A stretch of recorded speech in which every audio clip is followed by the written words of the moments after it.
Picture this. You're standing at attention in the most prestigious position in the British monarchy. Your entire life has been dedicated to one sacred duty, protecting the crown.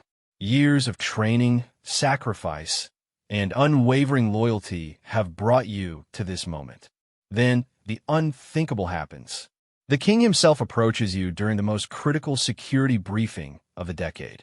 His personal request seems simple, almost trivial, but your training kicks in. Your oath echoes in your mind, and suddenly you realize that sometimes serving your king means saying no to your king.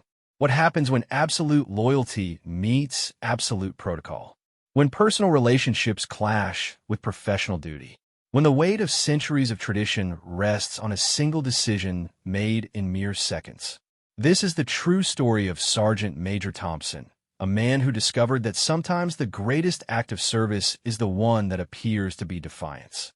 A story that shook the very foundations of royal protocol and redefined what it truly means to serve the crown.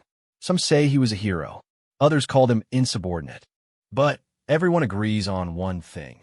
His decision that day changed everything. The rain hammered against the windows of the recruitment office in central London as 18-year-old Michael Thompson signed the papers that would change his life forever.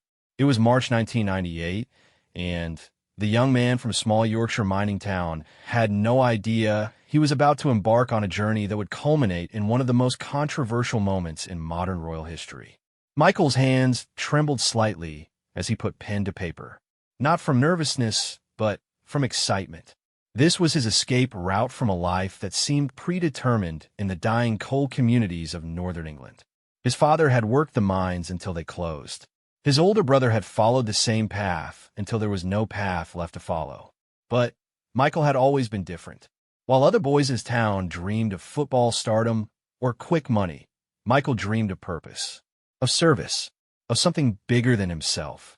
The recruiting sergeant, a weathered man with kind eyes and a firm handshake, had painted a picture that captured Michael's imagination completely. "The Queen's Guard isn't just a job, son," he had said during their first meeting. "It's a calling. You'll stand where history is made. You'll be the silent guardian of traditions that stretch back centuries. But I won't lie to you. It will demand everything you have to give. Everything you have to give." Those words echoed in Michael's mind as he completed his basic training at the Infantry Training Center in Catterick. The physical demands were brutal, but Michael had expected that. What surprised him was the mental conditioning. Every drill, every ceremony rehearsal, every midnight inspection was designed to strip away individual will and replace it with something else entirely, absolute, unquestioning dedication to duty. His drill instructor, Sergeant Major Davis, was a legend in the regiment, a man who had served for 32 years and had never been seen to smile. Davis had a particular way of breaking down new recruits that had become mythical among the ranks. He would find their weakest point, their deepest fear or strongest attachment, and hammer at it relentlessly until they learned to put duty before everything else. For Michael, that weak point was his family. During his third week of training, Michael received word that his father had been hospitalized after a mining accident. The injury wasn't life-threatening, but it was serious. Michael requested emergency leave, standard procedure for family emergencies. Davis denied it. "Thompson," Davis had said, his voice cutting through the morning air like a blade, "your father raised you for 18 years. The crown will have you for the rest of your life. Which commitment matters more?" The question seemed impossible to answer, but as Michael stood at attention, feeling the weight of his fellow recruits' eyes upon him, he understood what Davis was teaching him. This wasn't cruelty, it was preparation. The royal family faced threats every day. Terrorists, assassins, political extremists, all would try to exploit any moment of weakness, any lapse in concentration, any divided loyalty. Michael stayed. His father recovered. And Michael learned his first crucial lesson about serving the crown. Sometimes love means choosing duty over personal desire. The months that followed blurred together in a haze of training, discipline, and gradual transformation. Michael learned to march with the precision of a clockwork mechanism. He mastered the intricate ceremonies that outsiders saw as mere pageantry, but which served crucial security and traditional functions. He studied the history of every building in the royal estates, memorized the faces of hundreds of potential threats, and absorbed protocols that have been refined over centuries. But more than anything, he learned to disappear. The perfect royal guard was invisible until needed, present but unobtrusive, alert but unassuming. Michael discovered he had a natural talent for this psychological vanishing act. While some of his fellow guards struggled with the ego dissolution required, Michael found peace in it. There is something profoundly comforting about being part of something larger than himself. His first posting was to Windsor Castle, and Michael would never forget the moment he first walked through those ancient gates as a serving member of the Queen's Guard. The weight of history seemed to press down on him from every stone wall, every portrait, every piece of furniture that had witnessed centuries of royal life. This wasn't just a job, it was stewardship of the nation's living history. The daily routine was demanding, but deeply satisfying. Dawn reveille at 5:30 a.m., followed by inspection, breakfast, briefing, and then hours of ceremonial duties mixed with genuine security work. The tourists who came to see the toy soldiers had no idea that beneath the ceremonial uniform and stoic expression, Michael was constantly scanning for threats, monitoring radio communications, and ready to respond to any emergency, with lethal force if necessary. Michael excelled at this dual nature of the role. He could stand motionless for hours during state ceremonies, maintaining perfect posture and bearing while his eyes continuously swept the crowd for potential dangers. He developed an almost supernatural awareness of his surroundings, able to detect the slightest anomaly in routine or behavior that might signal trouble. His superiors noticed. Within 2 years, Michael had been selected for advanced training in close protection techniques. This was where the real work began, learning to think like an assassin in order to stop one. The training was conducted by former Special Air Service operatives and covered everything from crowd psychology to chemical weapons detection. Michael absorbed it all with the same methodical dedication that had carried him through basic training. The psychological demands were even more intense than the physical ones. Close protection officers had to learn to make split-second decisions that could mean the difference between life and death for their charges. They studied famous assassination attempts throughout history, analyzing what went wrong and what went right. They learned to read micro-expressions, to spot the tiny behavioral tells that might indicate hostile intent. Most importantly, they learned to overcome their natural human instincts. In a crisis, most people's first impulse is self-preservation. A close protection officer's first impulse had to be the preservation of their charge, even at the cost of their own life. This wasn't just professional duty, it was psychological rewiring that went to the very core of human nature. Michael found this aspect of the training particularly challenging, not because he lacked courage, but because he had to unlearn 18 years of normal human responses.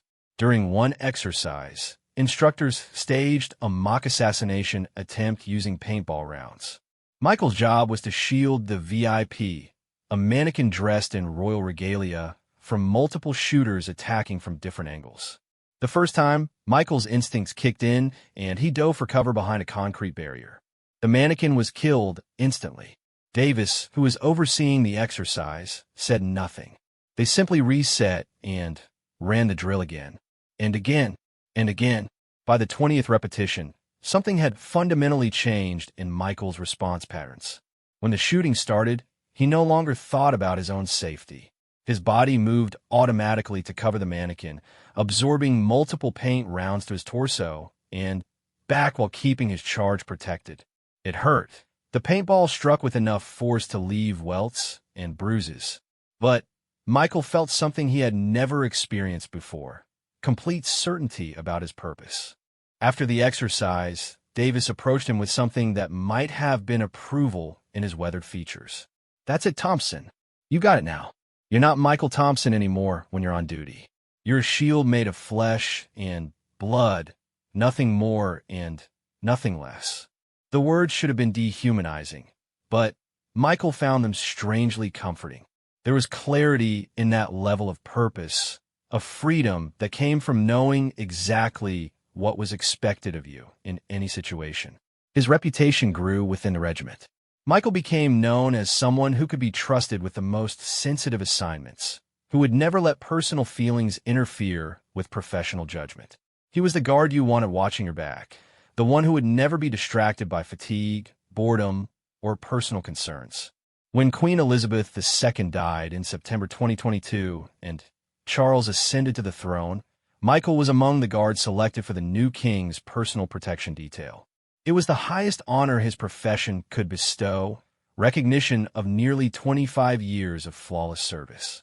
He had evolved from that nervous teenager in Yorkshire into something much more rare and valuable, a person in whom duty and identity had fused so completely that there was no longer any distinction between them. Charles III was a different monarch than his mother had been. Where Elizabeth had maintained a careful distance from her guards, treating them with polite but formal courtesy, Charles was more personal. He remembered names, asked about families, made jokes during long ceremonial events. Some guards found this humanizing and appreciated the warmer atmosphere. Others worried that it blurred important professional boundaries. Michael fell somewhere in the middle. He appreciated the king's consideration, but never let it affect his fundamental understanding of the relationship. He was there to serve and protect, not to be a friend or confidant. That distinction would prove crucial in the events that were about to unfold. The first sign that something significant was developing came during a routine security briefing in late January 2023. Intelligence reports had been flooding in about increased chatter among various extremist groups, both domestic and international. The king's public approval ratings had been mixed since his coronation, and there were concerns that this might embolden potential threats. Michael noticed that the briefings were becoming more frequent and more detailed. Additional personnel were being quietly added to security details. Background checks on palace staff were being updated and intensified. Someone, somewhere, was taking a potential threat very seriously indeed. But in the world of royal protection, threats were constant background noise. Michael had learned not to let the possibility of danger create paralysis or hypervigilance that might actually impair his effectiveness.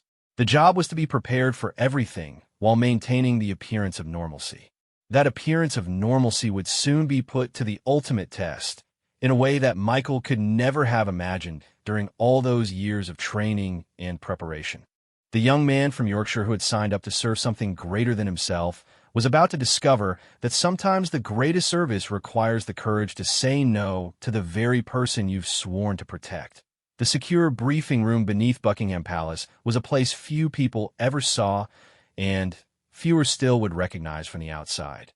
Hidden 3 levels underground, accessible only through a series of reinforced doors and security checkpoints, it was where the real business of protecting the monarchy took place. The walls were lined with screens displaying real-time intelligence feeds, communication networks, and threat assessment matrices that painted a constantly shifting picture of potential dangers. Michael had been in this room hundreds of times over his career, but the atmosphere on the morning of February 15th, 2023, was different. Tension crackled in the air like electricity before a thunderstorm.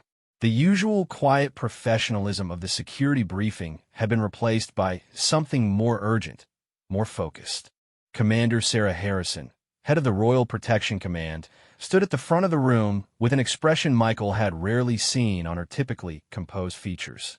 Harrison was a legend in law enforcement circles, a woman who had risen through the ranks of the Metropolitan Police through a combination of brilliant analytical skills and an almost supernatural ability to anticipate threats before they materialized. If Harrison looked worried, everyone else should be terrified. "Gentlemen and ladies," she began, her voice cutting through the morning's tension, "we have a situation that requires our absolute highest level of alertness and discretion. Intelligence services have intercepted communications suggesting a credible threat against His Majesty during his upcoming state visit to Germany next month." The room, already quiet, seemed to absorb even the sound of breathing. State visits were always high-risk events, requiring coordination between multiple security services and presenting countless opportunities for things to go wrong. But something in Harrison's tone suggested this was different from the routine threats they dealt with constantly. She activated the main display screen, revealing a complex web of connections and communications that had been intercepted by various intelligence agencies. Names, dates, locations, and coded messages formed a pattern that told a disturbing story. The threat appears to originate from a previously unknown cell with connections to both domestic extremist groups and international terrorist organizations, Harrison continued. What makes this particularly concerning is the level of detailed intelligence they appear to have about our standard security protocols. Michael felt his jaw tighten involuntarily. The implication was clear. Either they were dealing with an incredibly sophisticated intelligence operation, or there was a security breach within their own ranks. Both possibilities were nightmare scenarios for close protection officers. Harrison clicked to the next slide, showing photographs of several individuals who looked disturbingly ordinary. No wild-eyed fanatics or obvious criminals, just normal-looking people who could blend into any crowd. These individuals have been identified as persons of interest, but we believe the actual operational cell is much larger and includes people we haven't yet identified. The intercepted communications suggest they have detailed knowledge of His Majesty's preferences, habits, and even security procedures that should be known only to personnel in this room. The temperature in the room seemed to drop several degrees. Michael could see the same realization dawning on his colleagues' faces that was forming in his own mind. Someone they trusted, someone with the highest level of clearance, was feeding information to people who wanted to harm the king. But Harrison wasn't finished. The proposed attack methodology is particularly sophisticated.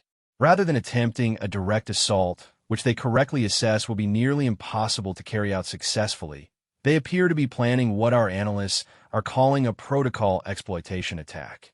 She paused, letting the weight of that phrase settle over the room. Protocol exploitation attacks were the stuff of security officers' nightmares, using an organization's own procedures and protocols against them. Instead of breaking through security, they would trick security into creating the very vulnerabilities they needed. The intercepted communications suggest they intend to create a scenario where standard security protocols would actually facilitate rather than prevent an attack. The specific methodology is still unclear, but the implications are obvious. They know our procedures well enough to use them as weapons. Michael's mind raced through the possibilities. Every security protocol existed for good reasons, refined through decades of experience and analysis of previous threats. But those same protocols in the wrong hands could potentially be turned into vulnerabilities. A fake emergency that would draw guards away from their posts. A manufactured crisis that would force them to move the king to a location where he would be more exposed. A dozen different scenarios, each one more terrifying than the last. Harrison moved to the final slide, which showed a calendar with several dates highlighted in red. The intelligence suggests the attack will take place during the state visit to Germany, specifically during one of several high-profile public events where His Majesty will be most visible and most vulnerable. She turned back to face the room, her expression grave but determined. Effective immediately, we are implementing Protocol 7 security measures. All leave is canceled. All personnel will undergo updated background checks and polygraph examinations. All procedures are being reviewed and modified where necessary. And, most importantly, all communications regarding His Majesty's schedule, movements, and security arrangements are now restricted to Level 1 clearance personnel only. Level 1 clearance was the highest security classification in the Royal Protection System, reserved for fewer than 24 individuals across all the security services. It meant that information would be compartmentalized to such a degree that no single person outside the inner circle would have enough pieces of the puzzle to compromise the entire operation. As the briefing concluded and personnel began filing out to implement the new security measures, Michael remained behind. Something had been nagging at him throughout the presentation, a detail that didn't quite fit the pattern Harrison had described. He approached her as she was gathering her materials. "Ma'am, may I ask a question about the intelligence timeline?" Harrison looked up, her expression neutral but attentive. Michael had earned her respect over the years through his consistent professionalism and occasional insights that had proved valuable in previous security assessments. "What's troubling you, Thompson?" The sophistication of the intelligence they've gathered suggests a long-term operation, possibly months or years in development. But the attack timeline seems rushed, almost improvised. Why would they spend so much time gathering intelligence only to execute an attack during such a high-profile, heavily secured event? Harrison studied him for a moment, then nodded slowly. "That's a very good question, and one that's been bothering our analysts as well. There are several possible explanations, none of them particularly comforting." She moved to the display screen and pulled up an analysis chart that hadn't been part of the main briefing. Theory 1. They're not as sophisticated as they appear, and the intelligence gathering was actually much quicker than we realize, suggesting capabilities we don't fully understand. Theory 2. The state visit isn't their real target, but a diversion to draw attention away from their actual objective. Theory 3. They have reason to believe that waiting longer would compromise their operation, suggesting they know we're onto them. Michael absorbed this information, feeling pieces of a larger puzzle shifting in his mind. Or Theory 4. They're confident enough in their intelligence and methodology that they believe they can succeed despite the heavy security presence. "That's the theory that keeps me awake at night," Harrison admitted. "The communications we've intercepted suggest a level of confidence that's either based on superior intelligence or complete delusion. Given the sophistication of their intelligence gathering, I'm not inclined to assume delusion." Over the following weeks, life within the Royal Protection Unit became a carefully orchestrated ballet of security measures, counter-surveillance operations, and elaborate deception protocols. Michael found himself working 16-hour days, participating in scenario planning sessions, security reviews, and constant training exercises designed to prepare for every possible contingency. The psychological pressure was unlike anything he had experienced in his career.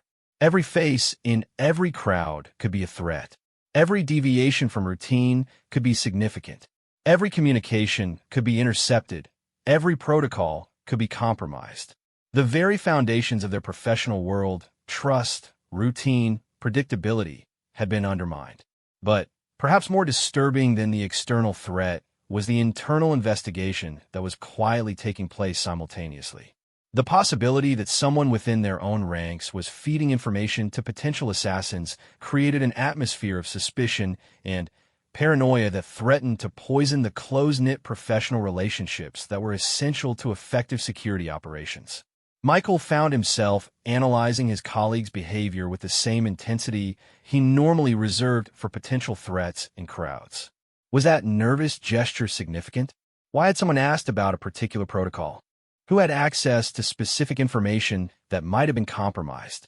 The mental exhaustion was almost as draining as the physical demands of the enhanced security measures. King Charles, to his credit, seemed largely oblivious to the dramatic increase in security activity around him. Or perhaps he was simply too professional to acknowledge it publicly.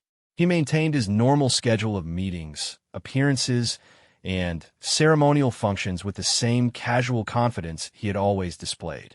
Michael wondered sometimes if the king truly understood how many people were working around the clock to keep him safe, or if royal training included the ability to maintain normalcy in the face of constant threat. The king's personality presented its own unique challenges for his protection detail. Unlike his mother, who had maintained a careful emotional distance from her guards, Charles was inclined to personal interactions that, while well-intentioned, could create security complications. He remembered birthdays, asked about family members, made casual conversation during quiet moments between official functions.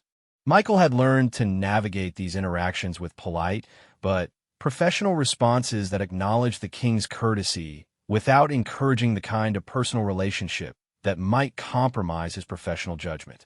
It was a delicate balance, one that required constant attention to maintain appropriate boundaries while not appearing rude or ungrateful for the king's consideration.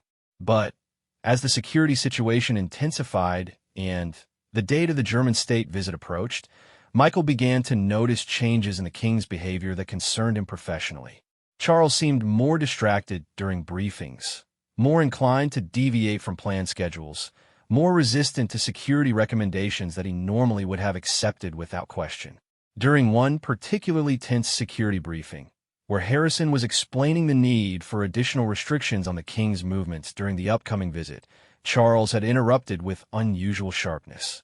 "Commander Harrison, I understand your concerns, but I will not be turned into a prisoner in my own monarchy. There must be a balance between security and the ability to actually perform the duties of the crown." It was an understandable frustration, but it represented exactly the kind of attitude that could create the vulnerabilities their enemies were hoping to exploit. Michael found himself caught between sympathy for the king's position and professional alarm at the security implications. The final piece of the puzzle fell into place during a routine security sweep of Clarence House 3 days before the scheduled departure for Germany. Hidden surveillance equipment had been discovered in the king's private study, devices so sophisticated that they had been undetectable by previous sweeps, capable of intercepting not just conversations, but also electronic communications and even keystrokes on computer keyboards.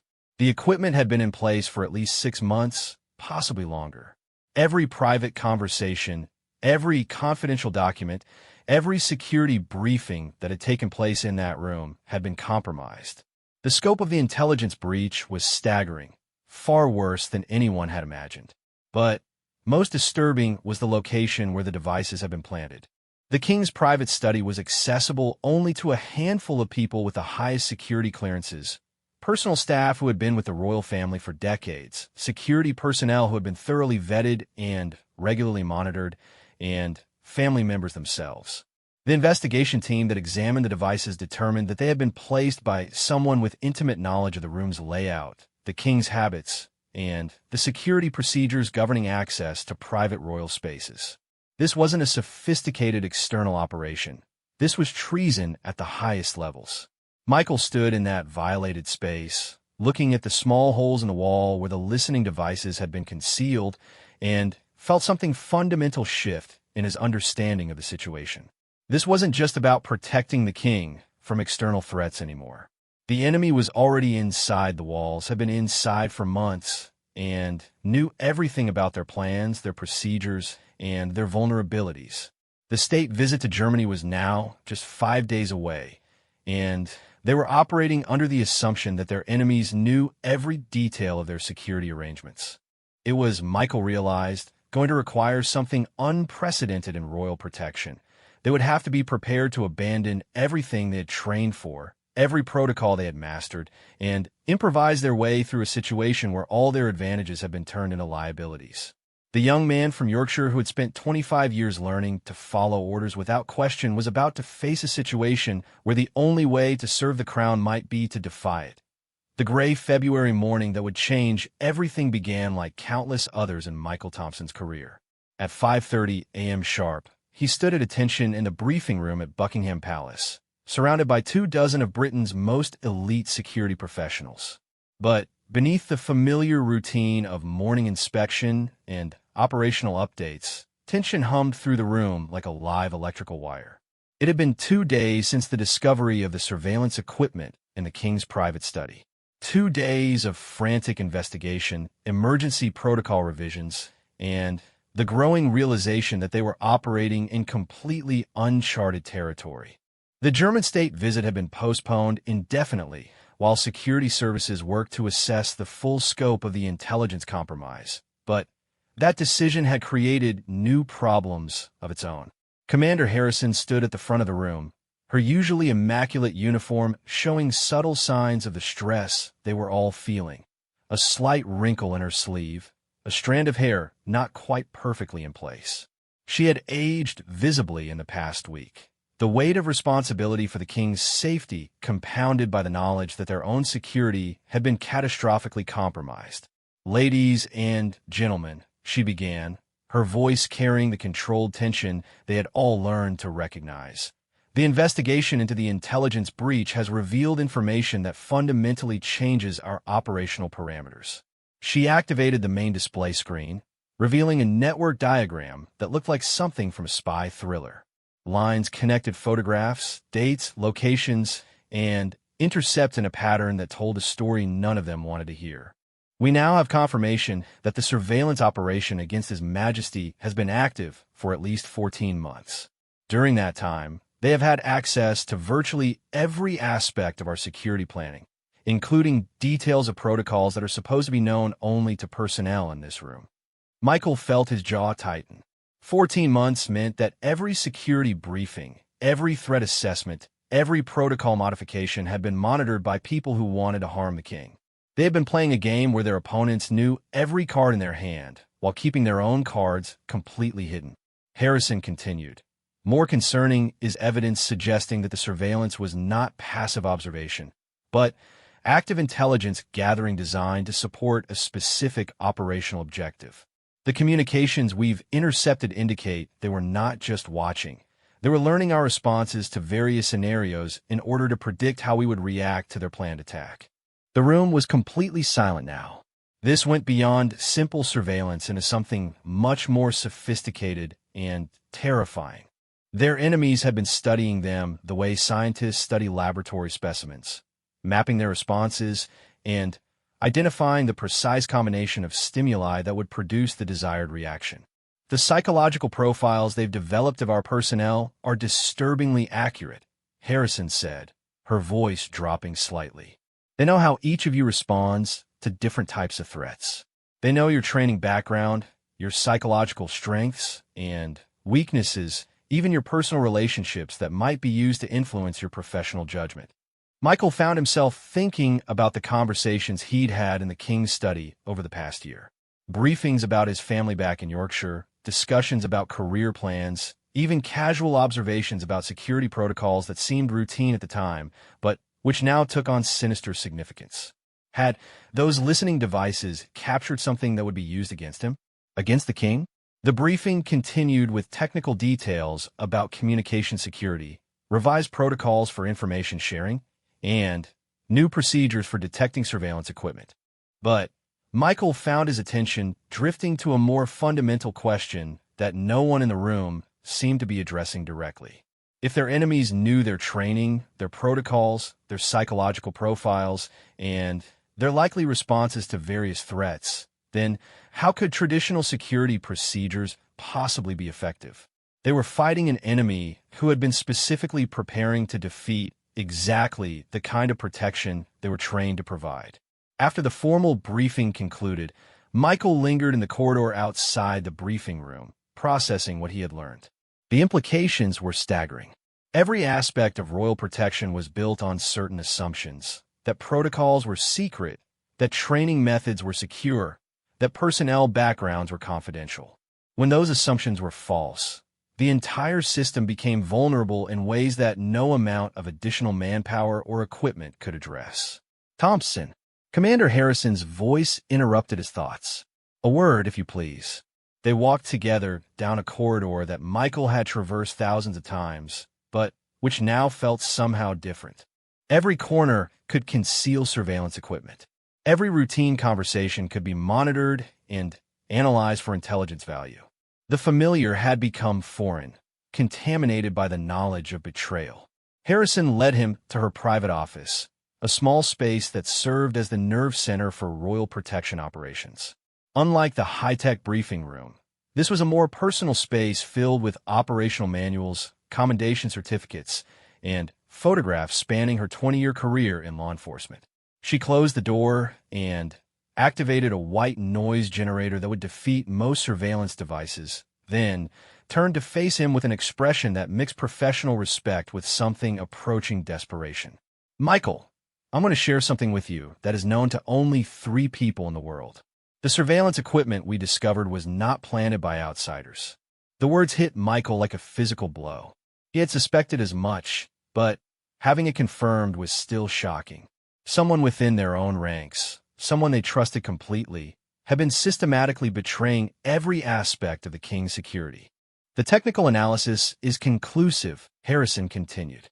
The devices were placed by someone with unrestricted access to the king's private quarters, someone who knew the existing security measures well enough to avoid them, and someone who had detailed knowledge of the room's electrical systems and structural layout. Michael's mind raced through the possibilities. The list of people with that level of access was extremely short. Personal valets who had served the royal family for decades. Senior security personnel with unblemished records. Even family members themselves. "Do we know who?" he asked, although part of him wasn't sure he wanted to know the answer. Harrison shook her head. "The investigation is ongoing, but the suspect pool is small enough that we have to assume everyone with high-level access is potentially compromised until proven otherwise." The implications of this statement were enormous.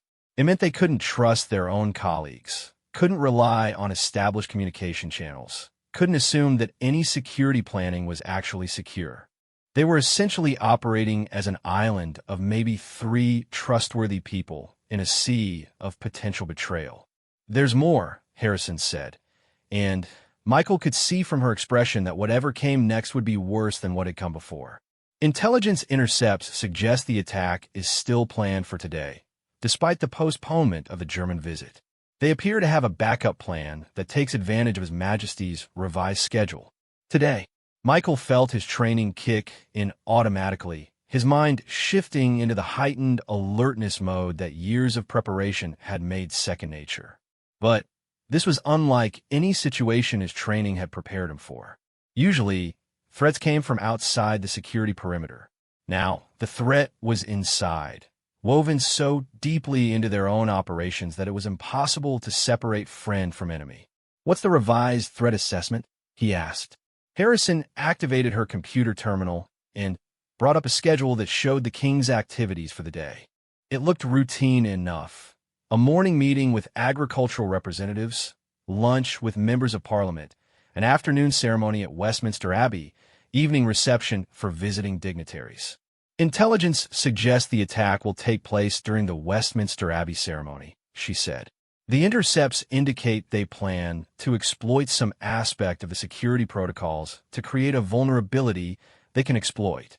Michael studied the schedule, his mind automatically running through the security arrangements for each event. Westminster Abbey presented numerous challenges: multiple entry points, large crowds, complex sight lines, historical architecture that limited surveillance options.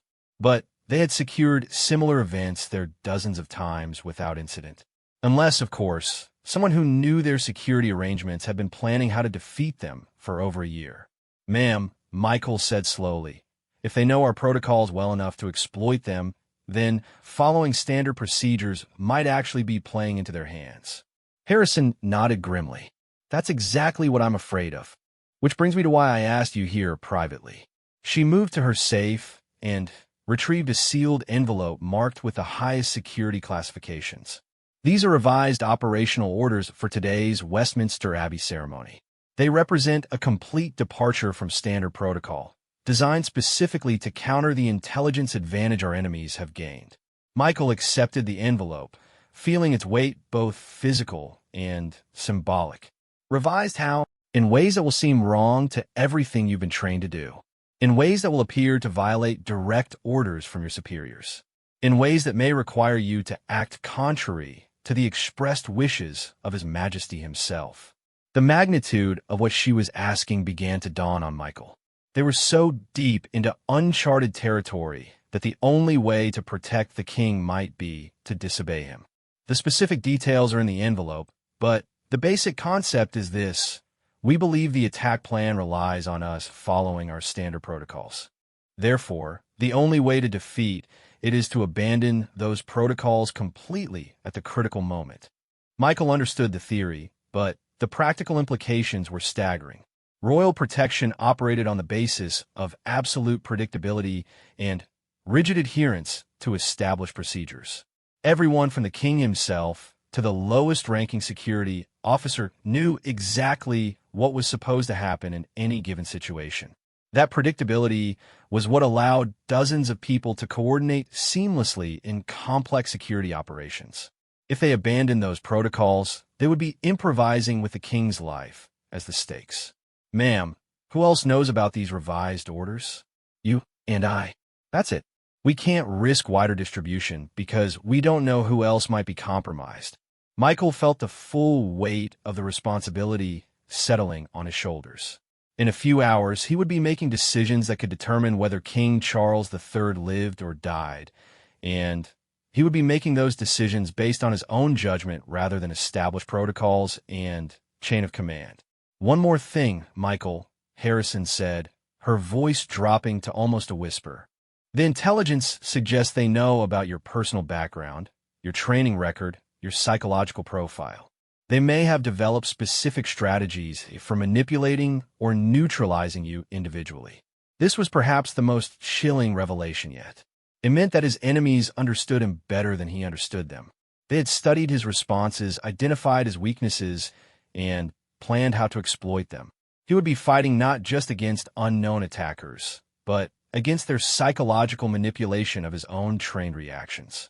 Michael left Harrison's office and made his way to his quarters to review the sealed orders in private. The document inside the envelope was unlike anything he had ever seen in his career, a set of instructions that read more like a psychological warfare manual than a security protocol. The basic strategy was elegant in its simplicity and terrifying in its implications. Instead of trying to prevent the attack, they would let it begin. Instead of maintaining their defensive posture, they would deliberately create apparent vulnerabilities. And instead of following the king's instructions, they would be prepared to directly contradict him at the critical moment. The plan relied on the assumption that the attackers had prepared extensively to defeat their normal security responses, but would be unprepared for the complete abandonment of those responses. It was a desperate gamble that turned their greatest weakness, the complete compromise of their security protocols, into a potential advantage. But it also meant that Michael would have to do something that went against every instinct his training had instilled in him. At some point during the day, he would have to look King Charles III in the eye and refuse to obey a direct order. The young man from Yorkshire who had spent 25 years learning absolute obedience was about to discover that sometimes the highest form of service requires the courage to say no. The afternoon sun filtered through the ancient stained glass windows of Westminster Abbey, casting colored shadows across the stone floor where kings and queens had been crowned for nearly 1,000 years. Michael Thompson stood at his designated position near the north transept, his trained eyes scanning the crowd of dignitaries, journalists, and invited guests who had gathered for what was supposed to be a routine ceremony honoring British agricultural achievements. But nothing about this day felt routine. The weight of the sealed orders in his inner pocket seemed to pulse against his chest with each heartbeat. Around the great cathedral, his colleagues maintained their posts with the same professional composure they always displayed, unaware that everything they thought they knew about today's security arrangements was about to be turned upside down. King Charles III entered the abbey with his characteristic measured stride, acknowledging various dignitaries with the practiced grace of decades of royal training. To any observer, he appeared completely at ease, but Michael had learned to read the subtle signs of tension in his monarch's bearing. The slightly tighter set of the shoulders, the marginally quicker pace, the way his eyes swept the crowd just a fraction too deliberately, Charles knew something was wrong, even if he didn't know what. The ceremony began with the traditional processional, as representatives from farming communities across Britain filed into their designated seating areas. Michael's earpiece crackled with routine position reports from security teams throughout the abbey. Everything sounded normal, professional, under control. But he knew that their enemies had been listening to similar communications for over a year, learning the patterns, preparing for this moment. 20 minutes into the ceremony, during the agricultural minister's opening remarks, Michael received the signal he had been dreading and anticipating in equal measure. A brief coded transmission from Commander Harrison. Nightingale is active. The attack had begun. To any casual observer, nothing appeared to have changed. The ceremony continued uninterrupted. The guests remained seated and attentive. The security personnel maintained their positions with the same stoic professionalism they always displayed. But Michael's trained senses picked up the subtle shift in atmosphere that indicated his colleagues were receiving urgent communications through their earpieces. He forced himself to remain calm, to maintain his position, to show no outward sign that anything was amiss. According to the sealed orders, this was the crucial moment. His colleagues throughout the Abbey were undoubtedly implementing standard emergency protocols, discreet repositioning, enhanced surveillance, preparation for possible evacuation procedures. Everything their training had taught them to do. Everything their enemies had prepared them to do. Michael's earpiece crackled with increasing urgency as security teams reported anomalous activities around the Abbey's perimeter. Suspicious individuals had been spotted near multiple entry points. Communication equipment had been detected in unauthorized locations. Vehicles had been positioned in ways that could potentially block evacuation routes. It was a perfectly orchestrated multi-vector threat designed to trigger every alarm and activate every defensive protocol they had spent decades perfecting. And, according to the intelligence analysis, that was exactly what the attackers wanted. Each security response would move personnel to predetermined positions, create the precise configuration of defenses that could be systematically defeated. Through his earpiece, Michael could hear his colleagues responding with textbook precision to each reported threat. Teams were being redeployed to counter the detected surveillance positions. Additional personnel were being moved to secure the evacuation routes. Enhanced screening procedures were being implemented at all entry points. By any normal standard, it was an exemplary security response. By the standard of what Michael now knew about their enemy's capabilities, it was an elaborate form of suicide. The moment of decision arrived during the ceremonial presentation of awards to outstanding agricultural innovators. King Charles had risen from his seat and was approaching the lectern to deliver what should have been a routine congratulatory address. Through the Great Hall, Michael could see his security colleagues positioned exactly where their protocols dictated they should be, and exactly where, according to the sealed orders, the attack plan expected them to be. Michael's earpiece delivered the message he had been waiting for, Commander Harrison's voice cutting through the static with deadly clarity. Execute Midnight Protocol. Authorization Thompson 7-7. Midnight Protocol. The complete abandonment of every security procedure he had learned in 25 years of service. Michael began moving toward the king with a purposefulness that immediately drew attention from his colleagues. This wasn't his assigned position. This violated the careful choreography of security positioning that kept each team member in their optimal location. Through his peripheral vision, he could see other security personnel taking notice of his movement, probably wondering if he had received different orders or was responding to a threat they hadn't detected. King Charles was halfway through his prepared remarks when Michael reached the edge of the ceremonial area. The king's eyes met his for a brief moment, and Michael saw a flicker of confusion cross the royal features. This was unprecedented. Security personnel were supposed to be invisible during ceremonial functions, present but unobtrusive unless an actual emergency required intervention. But emergency intervention was exactly what this was, even though no one else in the Abbey could see it yet. Michael activated his throat microphone and spoke the words that would forever change his relationship with everyone in the building. Your Majesty, I need you to step away from the lectern immediately. The king paused mid-sentence, his expression shifting from confusion to something approaching alarm. Around the Great Hall, hundreds of faces turned toward Michael with varying degrees of surprise, confusion, and concern. Through his earpiece, he could hear his colleagues requesting clarification about what was happening. Sergeant Major Thompson, the king said, his voice carrying the authority of centuries of royal tradition. This is highly irregular. Please return to your position. This was the moment the sealed orders had prepared him for. The moment when everything he had been trained to do, obey orders without question, maintain protocol regardless of circumstances, never contradict the monarch in public, would have to be abandoned in service of a higher duty. Your Majesty, Michael said, his voice steady despite the magnitude of what he was doing, I respectfully must insist that you move away from the lectern now.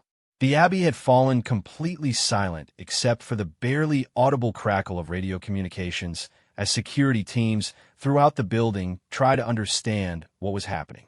Michael could see his colleagues beginning to move, probably preparing to physically remove him if he continued to disrupt the ceremony.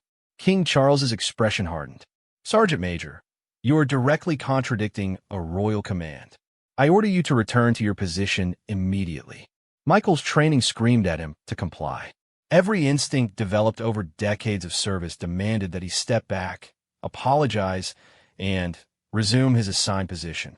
But the sealed orders had been explicit about this moment. The attack plan was based on the king remaining at the lectern for the duration of his address, creating the precise targeting opportunity their enemies needed. "I cannot do that, Your Majesty." The words hung in the air like a physical presence. Around the abbey, Michael could sense the collective intake of breath from hundreds of witnesses to this unprecedented breach of royal protocol. Through his earpiece, he could hear increasing confusion from his colleagues as they tried to determine whether he was responding to a genuine threat or having some kind of breakdown.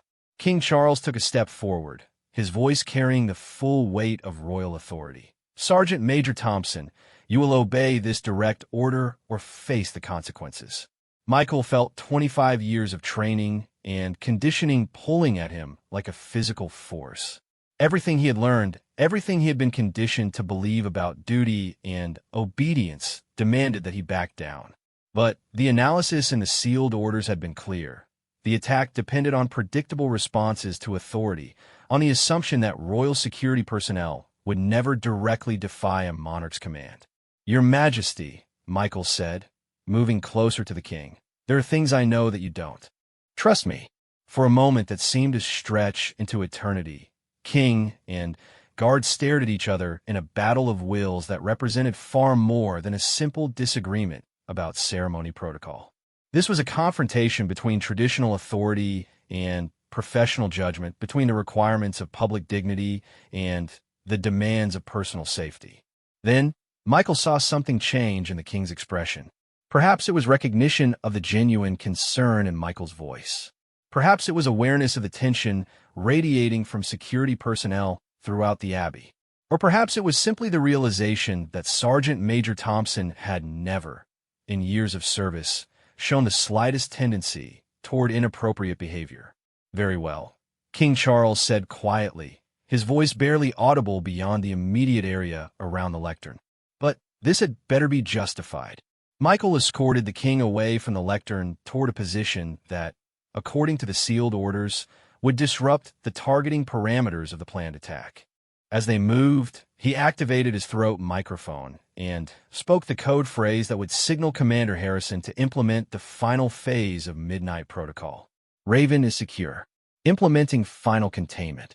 What happened next unfolded with the terrifying precision of a plan that had been refined through months of observation and analysis of their standard procedures. From multiple positions around the abbey's perimeter, coordinated teams of attackers began moving toward their predetermined targets, positions where, under normal circumstances, key security personnel would be stationed.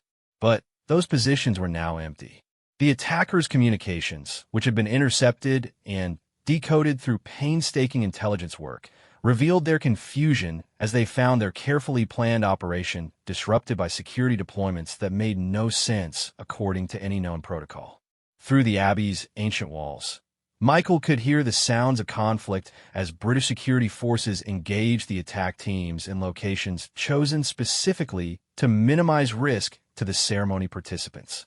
The attackers had prepared extensively to defeat traditional royal protection protocols, but they had no contingency plans for the complete abandonment of those protocols. Inside the abbey, the ceremony participants remained largely unaware that anything unusual was happening beyond Sergeant Major Thompson's strange disruption of the king's address. The sounds of the security operation were muffled by the massive stone walls, and the disciplined professionalism of the remaining security personnel maintained an atmosphere of controlled normalcy. But Michael knew that outside those walls, the most sophisticated attack on the British monarchy in modern history was being systematically defeated by the simple expedient of doing exactly the opposite of what their enemies had expected. The all-clear signal came 23 minutes later, transmitted through encrypted channels to the senior security personnel in the Abbey. Commander Harrison's voice carried exhaustion and relief in equal measure. All threats neutralized. 18 suspects in custody. Operation successful. King Charles, who had maintained his position near Michael throughout the security operation, turned to face him with an expression that mixed relief, gratitude, and what might have been a touch of admiration. "Sergeant Major Thompson," he said, his voice now carrying a warmth that hadn't been present during their earlier confrontation, "I believe I owe you an apology, and possibly my life." Michael resumed his position at attention, the familiar formal posture feeling almost strange after the unprecedented intimacy of the past half hour. "Just doing my duty, Your Majesty." "No," the king said thoughtfully. "You are doing something much more difficult than duty. You are exercising judgment in direct contradiction to authority. That requires a different kind of courage entirely." In the aftermath of what intelligence services would later classify as the most sophisticated terrorist plot against the British Crown in the 21st century, Michael Thompson found himself at the center of discussions about the nature of service, the limits of obedience, and the sometimes contradictory demands of duty and protection. The investigation revealed that the surveillance operation had been more extensive than initially suspected, involving not just the listening devices in the king's study, but a comprehensive intelligence-gathering effort that had been active for nearly 2 years. The attack plan had been developed with such precision and detailed knowledge of royal protection protocols that its defeat required nothing less than the complete abandonment of those protocols. Michael's decision to directly contradict the king's orders had been the crucial element in disrupting the attack timeline and preventing what intelligence analysts concluded would likely have been a successful assassination attempt. But the personal cost of that decision would follow him for the rest of his career. The young man from Yorkshire who had joined the Queen's Guard to serve something greater than himself had discovered that sometimes the highest form of service requires the courage to stand alone against every authority you've been trained to respect. In saving his king's life, Michael Thompson had redefined what it meant to be loyal to the crown. Some call him a hero. Others questioned whether any security officer should have the authority to override royal commands. But everyone agreed on one fundamental point. The monarchy had been preserved not through blind obedience to protocol, but through the intelligent application of professional judgment when protocol itself became the enemy. Years later, when military historians studied the Westminster Abbey incident, they would identify it as a turning point in royal protection methodology. The era of rigid protocol adherence had ended, replaced by a more flexible approach that emphasized adaptability and professional judgment over mechanical compliance with established procedures. But for Michael Thompson, standing in that ancient abbey as the crisis unfolded around him, the broader historical significance was secondary to a simpler truth. Sometimes love of country requires you to say no to the country's most powerful symbol. Sometimes protecting the crown means being willing to defy it. The boy from Yorkshire had become a man who understood that true loyalty isn't about following orders. It's about serving the deeper values those orders are meant to protect.